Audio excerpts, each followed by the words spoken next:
இந்த நாள் இனிய நாள். பயத்தை தோற்கடிச்சிருங்க, இல்லனா அந்த பயமே உங்களை தோற்கடிச்சிடும். ஏன் சொல்றேன்னா, இப்படித்தான் ஒரு மிக பிரசித்தி பெற்ற மல்யுத்த வீரர், பாக்ஸர், யாராலையும் அவரை தோற்கடிக்கவே முடியலங்க. அவருடைய எதிராளிகள் எல்லாம் சேர்ந்து யோசனை பண்ணாங்க, இவருக்கு ஏதாவது விஷம் வச்சு கொன்னுடலாமா அப்படின்னு. சரி, கொன்னுட்டா மாவீரன் ஆயிடுவாரே, இவனை எப்படியாவது தோற்கடிக்கணும், என்ன செய்யலாம் அப்படின்னு பிளான் பண்ணி இந்த சாம்பியனை, இந்த வெற்றியாளரை யார் ஜெயிக்கிறாங்களோ அவங்களுக்கு 10 லட்சம் ரூபாய் சன்மானம் சொல்லிட்டாங்க. ஒரு தூரத்து கிராமத்துல இருந்து ஒரு இளைஞன் துணிச்சலோட கிளம்பி வரான். அவன் இவர்கிட்ட சண்டை போட்டு ஜெயிக்கிறேன்னு சொல்லி முன்ன வந்து நிக்கிறான். ஆனா அவன் சில யுக்திகளை ஃபாலோ பண்றான். என்ன தெரியுமா? தன்னுடைய நண்பர்களை, நெருங்கிய நண்பர்களை கூப்பிட்டு சில காரியங்களை பேசான்.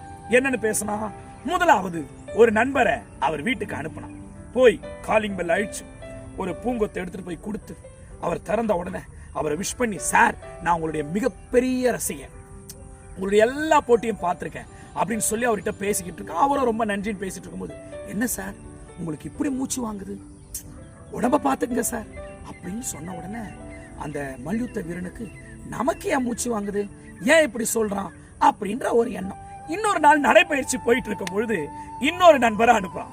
அவன் அங்கிருந்து வந்தான், சார் உங்களுடைய எல்லா போட்டியும் பார்த்திருக்கேன் சார், அந்த பஞ்ச் எல்லாம் பயங்கரமா இருக்கும் சார், என்ன ஸ்ட்ரென்த், என்ன ஸ்டாமினா, என்ன சார் இவ்வளோ டல்லா நடக்கிறீங்க, எவ்வளவு வேகமா நடப்பீங்க, இன்னைக்கு என்ன ரொம்ப சோர்வா இருக்கிறீங்க. இந்த வார்த்தையும் அந்த மல்யுத்த வீரன் மண்டக்குள்ள ஓடிக்கிட்டே இருக்கு.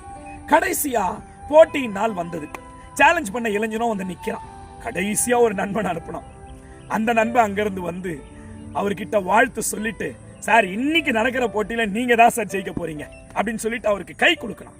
கை குலுக்கிட்டு உடனே சொன்னான், என்ன சார் முன்னாடிலாம் உங்களுக்கு கை குலுக்குனா நல்ல கிரிப்பா இருக்கும், இரும்பு புடி மாதிரி இருக்கும், இப்போ உங்க புடியே சரியில்லையே, ரொம்ப பலகீனமா இருக்கே.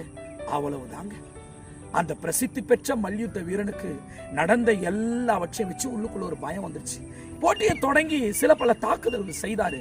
ஆனா அந்த இளைஞனுடைய புதிய யுக்திகள், சில திறமைகள், அந்த தாக்குதல்கள் அவனால தாக்கு பிடிக்க முடியல. தாக்கு பிடிக்க முடியாம என்ன பண்ணிட்டா, அப்படியே விழுந்துட்டான், நிலை குலைஞ்சு விழுந்துட்டான்.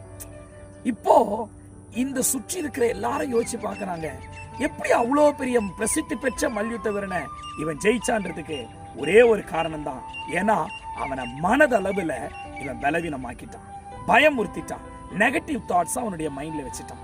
இன்னைக்கு இந்த வீடியோ பாக்குற நீங்க ஒருவேளை உங்க வாழ்க்கையில எதிர்கொள்ற பிரச்சனையை மேற்கொள்ள முடியாம மனதளவுல ரொம்ப பலகீனமா இருக்கீங்களா, அந்த பயத்தை முதல்ல எடுத்து போடுங்க. ஏன்னா பயத்தை தோக்கடிக்கலனா பயம் உங்களை தோக்கடிச்சு.